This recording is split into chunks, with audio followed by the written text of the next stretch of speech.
Bismillahirrahmanirrahim. Assalamu alaikum. Welcome to English for grade 8. We are learning unit 3 और हमारा आज का SLO है Identify and differentiate between a variety of phrases and clauses. तो बेटा आज हम phrases और clauses में फ़र्क करना और इनको आइडेंटिफाई करना सीखेंगे।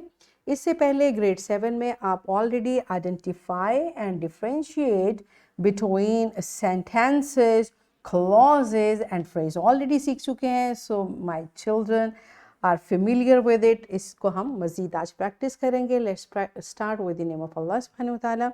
अल्लाह mentions in Quran Surah Ikhlas verse 1 till 4. Say, O Prophet sallallahu alaihi wasallam, He is Allah, one and indivisible. Allah, the sustainer, needed by all. He has never had offsprings, nor was he born, and there is none comparable to him. Allahu Akbar. Yes, my dear students. बेटा ये सूरह इखलास अल्हम्दुलिल्लाह आप सब लोगों को आती है, इसका तर्जुमा भी आपको पता है। तो बेटा ये सूरह इखलास जो है ये अल्लाह सुब्हानहू व तआला का एक मुख्तसर सा तारुफ़ है जो हमें अल्लाह सुब्हानहू व तआला के बारे में बहुत कुछ बताता है, राइट। सो इसको बहुत ज़्यादा रिसाइट करना चाहिए। और अब आप देखिए इसको जब हम देखते हैं ही इज़ अल्लाह, इतना सा भी अगर हम कहते तो इसका पूरा meaning it needs no explanation. He is one, Allah is one. अब ये एक पार्ट है लेकिन हमें इसकी पूरी मीनिंग समझ आ रहे हैं, राइट। और अगर यहाँ पर अल्हम्दुलिल्लाह इस पूरी सूरह में कोई ऐसी चीज़ नहीं है जिसको मज़ीद एक्सप्लेन करने के लिए I mean you need more words, है ना। यहाँ पर सुभान अल्लाह कुरान का ये भी एक मौजज़ा है कि बेटा उसके वर्ड्स इतने अप्रोप्रिएट हैं कि वो कंप्लीट मीनिंग अपना बताते हैं, राइट। तो आज हम सीखेंगे कि फ्रेज जो होती है उसमें और क्लॉज में क्या फ़र्क होता है। तो let's start with a brainstorming activity. Write a few sentences and underline phrases in them. आपने पढ़ा हुआ है ग्रेड 7 में, क्या याद है? जल्दी से इस एक्टिविटी को कंप्लीट करें और वापस आइए। Yes, my dear students. बेटा I hope you remember phrase क्या होती है? Actually, phrase is a group of words which makes sense but not complete meaning or complete sense is called a phrase. एक से ज़्यादा words फ्रेज में होते हैं लेकिन वो अपना कंप्लीट मीनिंग आपको नहीं दे रहे होते। For example, in the earth, of great beauty, on a wall, in the corner, to my door, through thick. अब ये सब वर्ड्स हैं, इनके मीनिंग्स हैं, लेकिन जब भी आप फ्रेज की एक्चुअली आप कैसे उसको आइडेंटिफाई करते हैं कि उसके मीनिंग को कंप्लीट करने के यू नीड मोर वर्ड्स। जब तक उसमें कुछ ऐड नहीं करते उसका मीनिंग कंप्लीट नहीं होता। Such type of group of words is known as phrase. जिस तरह different parts of speech है इसी तरह different phrases होती हैं। A noun phrase, अब देखें इसके आपको इस टर्म से ही पता चल रहा है। अभी हमने phrase की definition की है a group of words। तो a group of words which serves as a noun is called a noun phrase, ठीक है। ऐसा वर्ड्स का एक ग्रुप जो पूरे का पूरा एक नाउन के तौर पर यूज होता है उसको नाउन फ्रेज कहते हैं। अ group of words that function like a noun, my green gym socks, ठीक है। ये आपका पूरे का पूरा ये सॉक्स ही के लिए यूज हो रहा है और जो इसमें एक्स्ट्रा वर्ड्स हैं वो इस नाउन का ही पार्ट है। That's why it is called noun phrase. The cat with the stripes, this is a noun phrase, okay. Verb phrase, once again a group of words which acts like a verb and at least one helping verb. इसमें एक verb होगा और कम से कम एक साथ में helping verb होगा। Kathy was writing, अब हमें पता है was is helping verb, writing is verb, so it is a verb phrase. What is the helping verb? क्या है याद है आपको? Which an auxiliary verb जो कि हम different tenses में different sentences में use करते हैं। Adjective phrase, once again a group of words headed by an adjective, a group of words which serves as an adjective. For example, she had extremely menacing eyes. अब ये दोनों के दोनों adjective हैं और ये कलेक्टिवली क्या है, एडजेक्टिव फ्रेज है। The dog covered in mud is mine. अब ये covered in mud जो है it's adjective phrase. Adverb phrase क्या होती है? An adverb phrase a phrase which works as an adverb. Okay? They went there. अब went there जो है ये there is adverb. ये एक सिंगल वर्ड, ये एडवर्ब है और फ्रेज क्या होगी, they went to that place. अब ये देयर को हमने टू दैट प्लेस एक से ज़्यादा वर्ड्स के साथ रिप्लेस कर दिया तो it becomes adverb phrase. Do you understand? इस तरह से जो एक से ज़्यादा वर्ड्स एडवर्ब के तौर पर यूज होते हैं उनको एडवर्ब फ्रेज कहते हैं। Prepositional phrase, once again, a group of words which acts as a preposition. The tiger crept over the grass. The book with the tarted cover is my favorite. Let's sail around the world. These all are prepositional phrases. Okay, let's see what does your book say about it. What is a phrase? A phrase is a group of related words that does not have a subject doing the action of the verb. There are several different types of phrases. Noun phrase, a phrase built around a single noun. A vase of roses, book about the problem of women are its examples. Verb phrase, a phrase that is the verbal part of the clause. Had been living, अब ये हमें पता है, auxiliary and main verb. Will be, going, auxiliary and main verb, so it's verb phrase. Adjectival phrase, a phrase built around an adjective. He had an interesting life. The cunning fox. Adverbial phrase, a phrase built around an adverb by adding words before and or after it.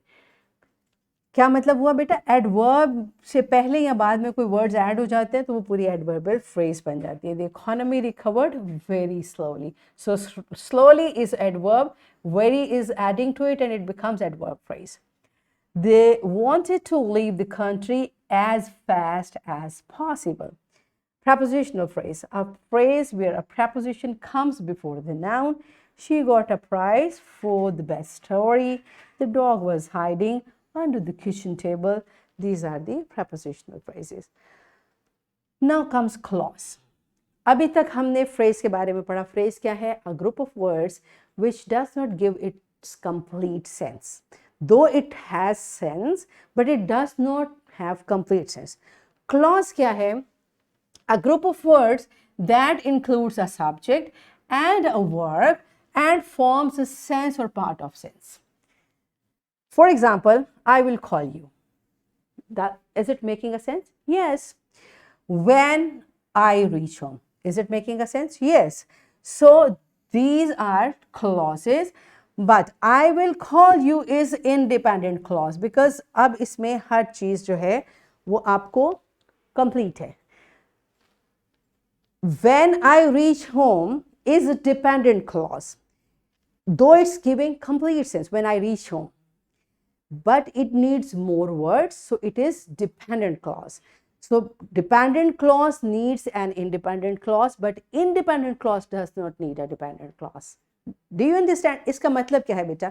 इसका मतलब है कि एक main clause या independent clause जो होती है उसके मीनिंग को मजीद ऐड करने के लिए हम एक डिपेंडेंट क्लॉज उसके साथ ऐड कर देते हैं. जैसे कि आई विल कॉल यू, और ये हमने मजीद उसकी डिटेल्स बताई हैं व्हेन आई रीच होम.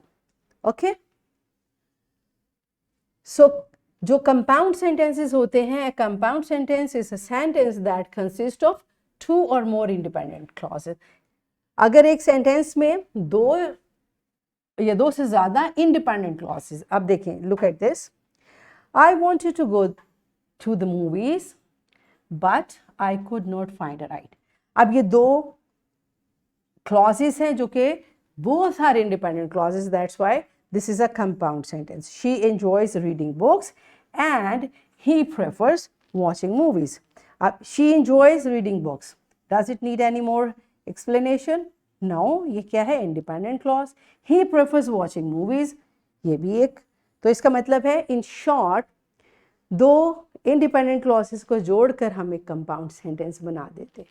और कॉम्प्लेक्स सेंटेंस क्या होता है? A complex sentence consist of one independent clause and at least one dependent clause. और इसकी एग्जांपल क्या है? Since it was raining we decided to stay indoors. Now we decided to stay indoor is independent clause. We decided to stay indoor, है ना? ये मैंने अभी आपको इसकी एग्जांपल, इसकी क्या क्लू दिया है कि ये अपना कंप्लीट मीनिंग दे रहा है।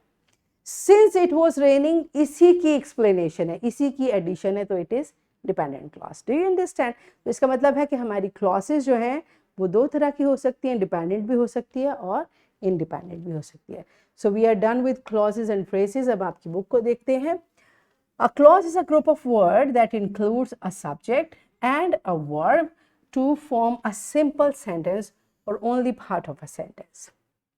An independent clause is a full sentence. It does not need to be joined to any other clause because it contains all the information necessary to be a complete sentence. All right, so ये इसकी details हैं। Dependent clause क्या है? A group of words that contains a subject and a verb. Does not make sense on its own.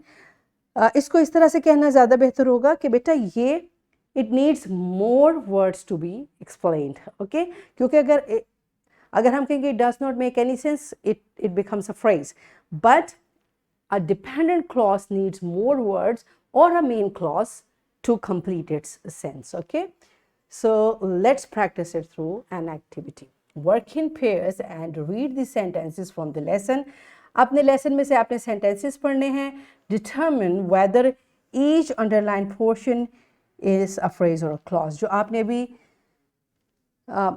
Clause और phrase की definition के को जहन में रखते हुए अंडरलाइन करना और फिर बताना है कि ये क्लॉज है या फ्रेज है। और इसके साथ ही टीचर अगर क्लॉजेस हैं तो ज़रूर बच्चों से आइडेंटिफाई करवाइए कि ये डिपेंडेंट है या independent. So pause the video, thoroughly enjoy the activity and then come back. Yes, my dear students, are you done? Okay. So it's time to practice from your book.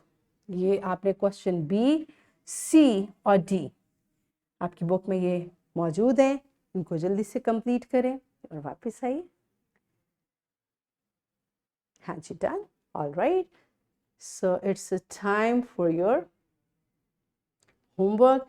You will write sentences using all type of phrases in your notebook. ठीक है बेटा, आज हमने जितनी भी phrases पढ़ी हैं उनको यूज़ करते हुए आपने सेंटेंसेस बनाने हैं। और ये वर्कशीट है, टीचर काइंडली इसका प्रिंट लें, बच्चों को फ्रेजेस और क्लॉजेस की मज़ीद प्रैक्टिस करवाइए। So that's it for today. Thank you and अल्लाह हाफिज़।